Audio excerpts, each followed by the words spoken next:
Cinema విడుదలైన తర్వాత నచ్చడం నచ్చకపోవడం అనేది ప్రేక్షకుల ఆలోచనలపై ఆధారపడి ఉంటుంది. సినిమా ఏమాత్రం బాగోలేదన్న వార్త వినపడితే చాలు ఆ సినిమా ఫ్లాప్ కింద లెక్కే.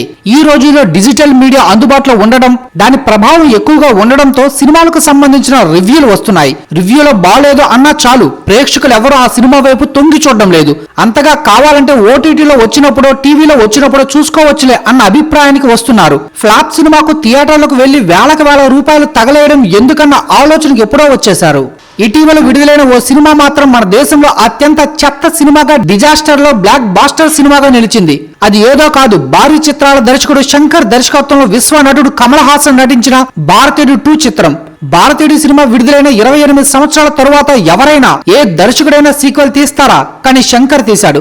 ఘోర పరాజయాన్ని మూట కట్టుకోవడమే కాదు, నిర్మాతను నిండా ముంచేశాడు. కమల్ హాసన్ కు అప్రతిష్ట తెచ్చిపెట్టాడు. సినిమా విడుదలైన మొదటి రోజు 65 కోట్లు గ్రాస్ కలెక్షన్లు వచ్చాయి. అంతే, ఆ తర్వాత ఏమీ రాలేదు. సినిమా బడ్జెట్ 225 కోట్లు కాగా నిర్మాతలకు 100 కోట్లకు పైగా నష్టం తెచ్చిపెట్టింది. సినిమా లాంగ్ రన్ లో 148 కోట్లు అన్ని భాషల్లో కలిపి భారతీయుడు 2 రాబట్టింది.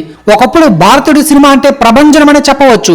అంత బ్లాక్ బాస్టర్ అవడమే కాదు, సంచలన చిత్రంగా నిలిచింది. అలాంటి సినిమాకు సీక్వెల్ అప్పుడే తీయాలి, కానీ 28 సంవత్సరాల తరువాత ఎవరైనా తీస్తారా అంటూ సినీ ప్రియులంతా మండిపడ్డారు. అత్యంత చెత్తగా సినిమా తీశాడని, పాటల కోసం భారీగా ఖర్చు చేయించాడని మొదటి నుంచి కమల్ హాసన్ భారతీయుడు 2 వద్దని చెబుతున్నప్పటికీ వినకుండా సినిమాను ప్రారంభించాడు. గేమ్ చేంజర్ సినిమా తీస్తూ మధ్యలో దీన్ని ఆపేసి వెళ్లి దాన్ని పూర్తి చేసి విడుదల చేసి నిర్మాతల చేత శంకర్ డబ్బులను భారీగా ఖర్చు చేస్తాడని నెటిజన్లు విమర్శిస్తున్నారు. భారతీయుడు 2తో పాత చింతకాయ పచ్చడి లాంటి సినిమా తీసి తనకున్న మంచి పేరును కూడా పోగొట్టుకున్నాడని, ఆ పేరు తిరిగి రావాలంటే గేమ్ చేంజర్ బ్లాక్ బాస్టర్ అయితేనే సాధ్యమని అంటున్నారు.